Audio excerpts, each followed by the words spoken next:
आपस्तम्भमहर्षिणं सविनयं नत्वा तदुक्तान् श्रुतिप्रोक्तान् मानवश्रेयसे च विविधान् धर्मान् ब्रवीम्यादरात्।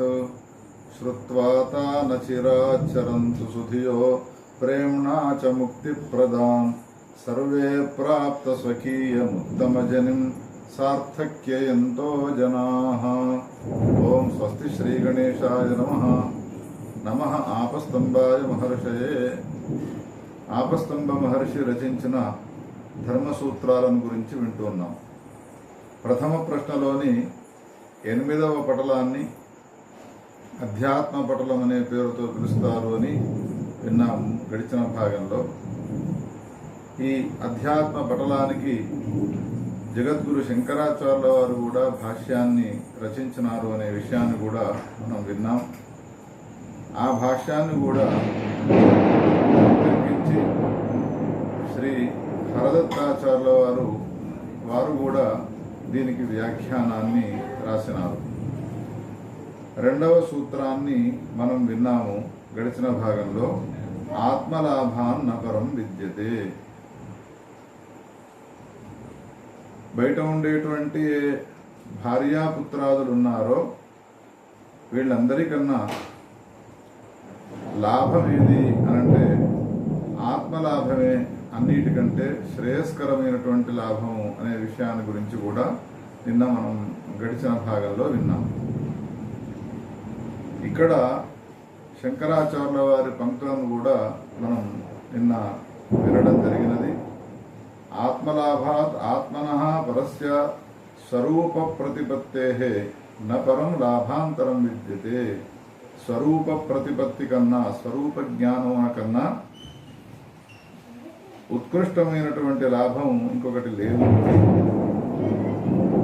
ఈ విషయాన్ని బృహదారణ్యకోపనిషత్తు కూడా చెప్పినది అని బృహదారణ్యకోపనిషత్తుకు సంబంధించినటువంటి వాక్యాన్ని జగద్గురువుల వారు మనకు అందించినారు. తదే తత్ప్రేయః పుత్రాత్ ప్రేయో విత్తాత్ ప్రేయో అన్యస్మాత్ సర్వస్మాదంతరతరం యదయమాత్మ. ఈ ఆత్మ అనేది ఏది గలదో అది పుత్రుని కంటే కూడా ప్రియమైనది, ధనమున కంటే కూడా ప్రియమైనది, ఇతరము సర్వమున కంటే కూడా ప్రియమైనది. ఎందుకంటే ఆత్మ అనేటువంటిది చాలా మిక్కిలి సన్నిహితమై ఉన్నది కాబట్టి అని ఈ బృహదారణ్యకోపనిషత్తును ఉట్టంకించి, అందుకని మిగతా అన్ని లాభముల కంటే ఆత్మలాభమే చాలా శ్రేష్టమైనది అనే విషయాన్ని గురించి చెప్పినారు జగద్గురు శంకరాచార్యుల వారు. ఉదాహరణకు ఒక బస్సులో భార్యాపుత్రాదులతో సహా ప్రయాణమై వెళుతున్నాడు ఒక యజమాని. ఇంతలో బస్సుకు ఏదో ఒక విధమైనటువంటి ఆపద వచ్చినది. ఆ సమయంలో ఏం చేస్తాడు అంటే సమీపంలో ఉన్నటువంటి ఏ అద్దాలున్నాయో వాటిని పగలగొట్టుకొని తాను మొట్టమొదట బస్సులో నుండి బయటికి వస్తాడు. బయటికి వచ్చిన తర్వాత అప్పుడు ఆలోచిస్తాడు, అయ్యో నా భార్య, అయ్యో నా పుత్రుడు ఎక్కడా అని. ఈ చెప్పినటువంటి ఉదాహరణ ఉన్నదో ఉదాహరణను పరిశీలన చేసి చూసినట్టయితే బస్సులో ఏదో ఒక ఆపద నీకు వచ్చినది అని అన్నప్పుడు నీకు చాలా ఇష్టమైన వాడు కదా పుత్రుడు, నీకు చాలా ఇష్టమైనది కదా భార్య. కానీ నీవేం చేసినావు, ఇష్టమైనటువంటి భార్యను, ఇష్టమైనటువంటి పుత్రుణ్ణి అద్దాలు పగలగొట్టి మొట్టమొదట వాళ్ళను బయటికి గెంటిన తర్వాత నీవు బయటికి రాకుండా నీవే ముందుకు వచ్చినావు బయటికి. భార్యాపుత్రాదులను గురించి తర్వాత నీవు ఆలోచించినావు.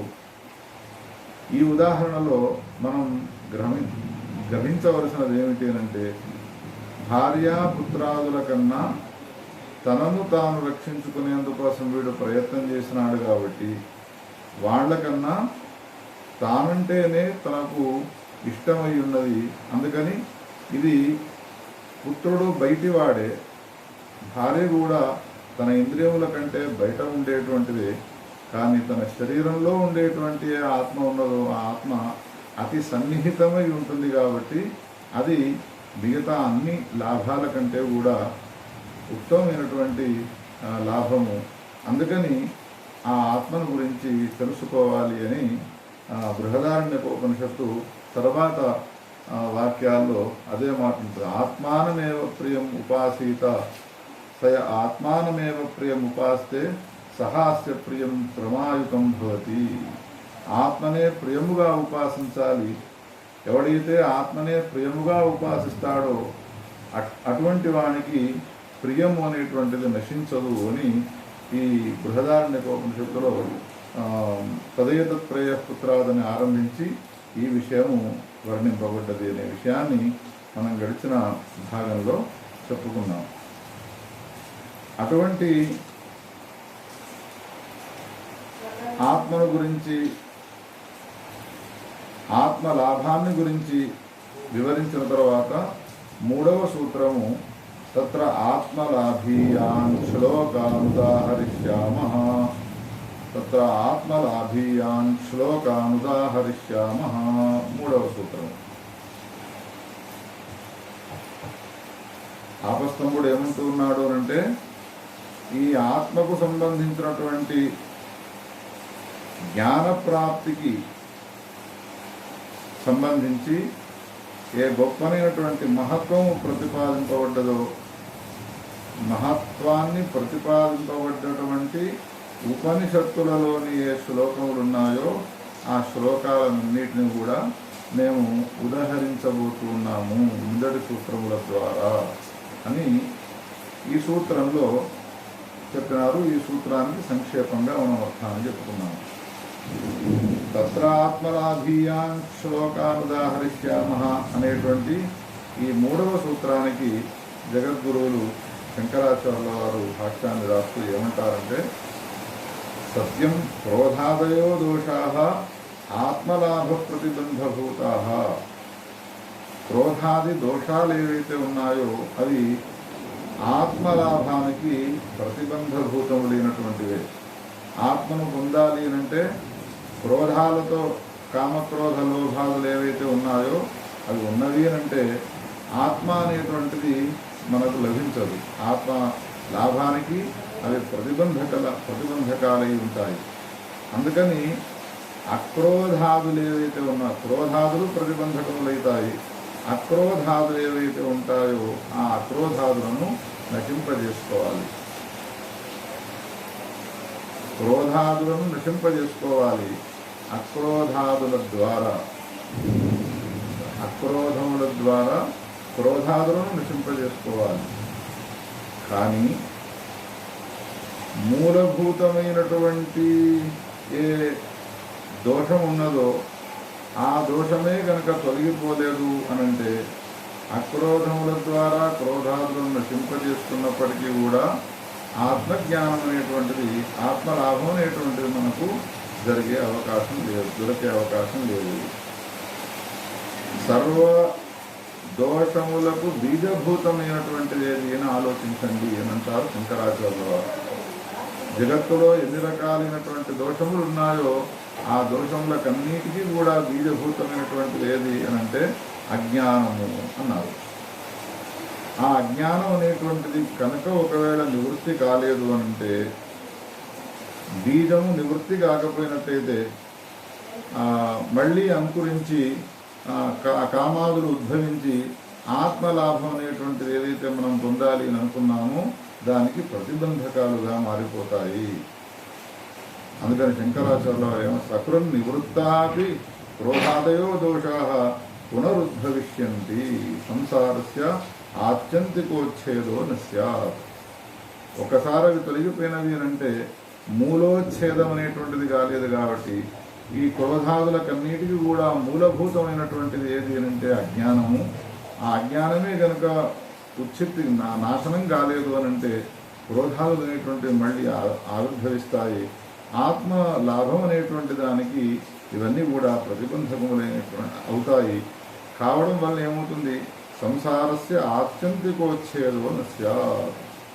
తద్దోషబీజభూతస్య అజ్ఞానస్య మతాన్ జ్ఞానాదన్యతో న నివృత్తి ఇత్యాత్మస్వరూప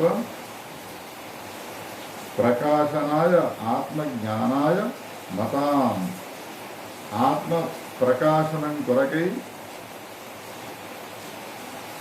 చక్కనైనటువంటి మార్గాన్ని సూచించేటువంటి శాఖాంతరంలో చెప్పబడ్డటువంటి ఉపనిషత్తులలో చెప్పబడ్డటువంటి ఆత్మలాభీయాన్, ఆత్మను పొందడమే ప్రయోజనముగా కలిగినటువంటి ఏ శ్లోకాన్, ఏ గొప్పనైనటువంటి మంత్రాలు ఉన్నాయో వాటిని మేము ఉద్ధరించి మీకు వినిపింపబోతున్నాము.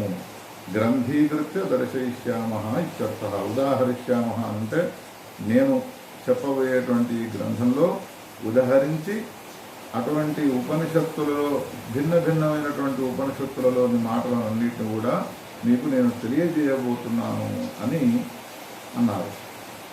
ఇప్పుడు ఈ శంకర్ల వారు చెప్పినటువంటి భాష్యంలో ఆ పంక్తులను ఒక్కసారి మనం ఆలోచన చేసి చూసినట్టయితే, కామాదులు ఏవైతే ఉన్నాయో, క్రోధాదులు ఏవైతే ఉన్నాయో వాటిని తొలగించుకోవడానికి అక్రోధాదుల ద్వారా ప్రయత్నం చేసినట్టయితే క్రోధాదులు తొలగిపోతాయి.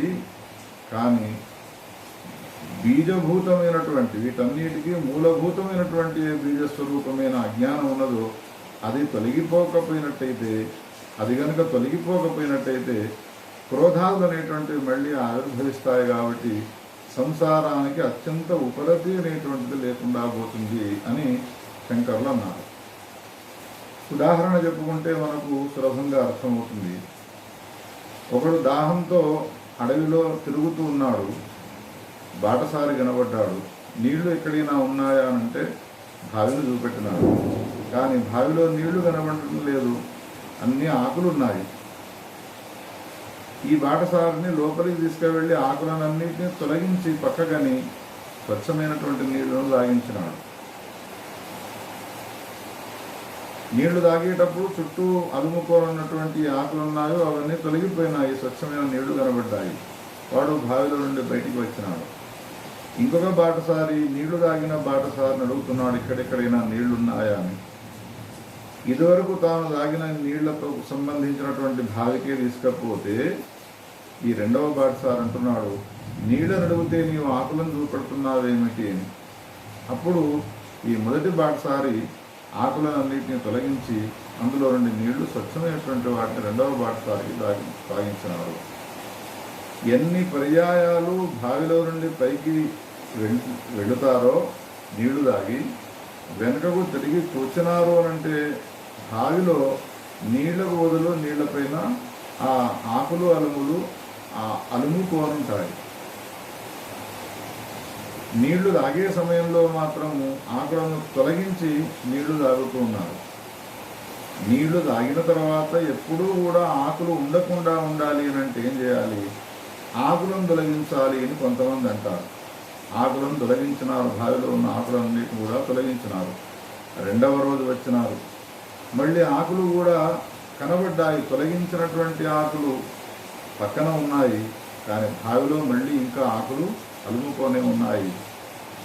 కారణం ఏమిటి అని ఆలోచన చేస్తే, నిన్న తొలగించిన ఆకుల స్థానంలో నీళ్లలో ఆ బావి చుట్టూ ఉన్నటువంటి ఏ చెట్లున్నాయో చెట్లకు సంబంధించిన ఎండిన ఆకులన్నీ కూడా నీళ్లలో పడ్డాయి.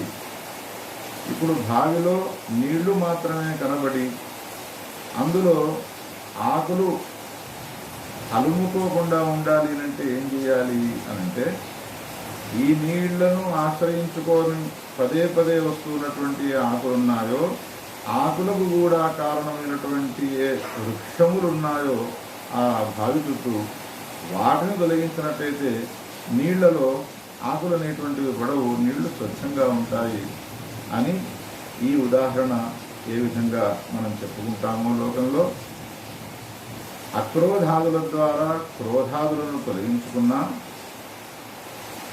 ఆత్యంతిక సంసార నివృత్తి అనేటువంటిది కలగదు. అందుకని ఆత్యంతిక సంసార నివృత్తి కలగాలి అంటే అది కేవలం అజ్ఞానాన్ని తొలగించుకున్నప్పుడు మాత్రమే సాధ్యమవుతుంది. అందుకని అజ్ఞానాన్ని తొలగించేటువంటి ఏ ఆత్మలాభాన్ని కలిగించేటువంటి ఉత్తమ శ్లోకములు మంత్రములతో కూడుకున్నటువంటి ఉపనిషద్ వాక్యాలు ఉన్నాయో అటువంటి వాటిని మేము ఉదాహరిస్తాము అని ఆపస్తంభుల వారు అన్నారు అని ఆపస్తంభుల వారు చెప్పినటువంటి ఈ 3వ సూత్రానికి ఇంత అద్భుతమైనటువంటి వివరణ ఇస్తున్నారు జగద్గురు శంకరాచార్యుల వారు. ఆ తర్వాత వచ్చేటువంటి సూత్రము పూహు ప్రాణినః సర్వ ఏవ గుహాశయస్య అహన్యమానస్య వికల్మషస్య అచలం చలని నికేతం ఏ అనుతిష్టంతి తే అమృతాః అని ఈ 4వ సూత్రాన్ని రచించినారు. దీనికి సంబంధించినటువంటి వ్యాఖ్యానాన్ని వచ్చే భాగంలో విందాం. మహాదేవ.